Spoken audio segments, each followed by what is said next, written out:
Zamfara State was plunged into grief on Friday after a brutal assault left dozens of residents dead in Dutsin Dan Ajiya village, located in Anka local government area.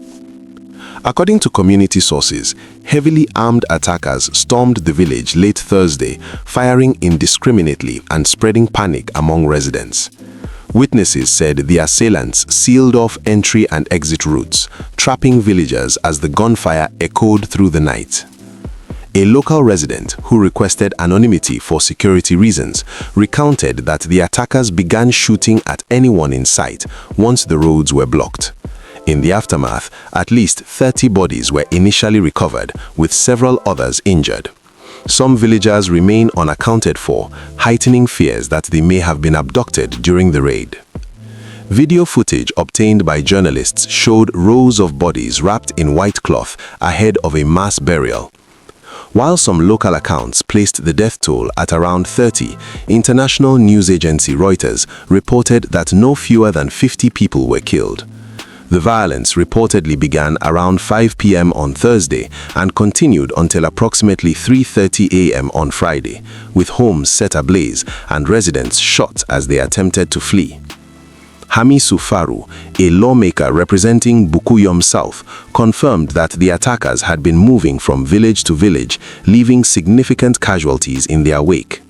One villager, 41-year-old Abdullahi Sani, said 3 members of his family were among those killed. He described the atmosphere in the community as one of deep anguish, noting that no one was able to sleep as grief and fear gripped residents. Sani further claimed that villagers had alerted authorities after spotting more than 150 motorcycles carrying armed men approaching the area, but no immediate security response followed. Efforts to reach the state police spokesperson, Yazid Abubakar, were unsuccessful as calls and messages went unanswered at the time of reporting. An aide to the governor also said he would provide details later, but had not done so before publication. The attack occurred just a day after the state government handed over armored personnel carriers and a surveillance drone to security agencies to bolster efforts against criminal gangs.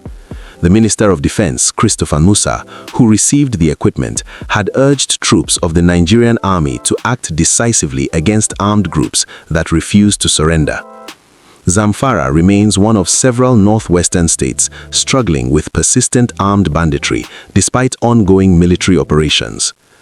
Earlier in the week, at least 33 residents were reportedly killed in Bui district of Arewa local government area in Kebbi State during a separate attack linked to cattle rustling.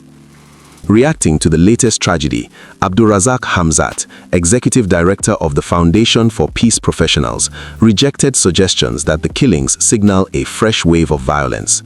Instead, he described the incident as part of a prolonged security crisis that has yet to be effectively addressed. Kindly subscribe and like our channel. Your support in this regard will encourage us to bring more reliable news to your doorsteps.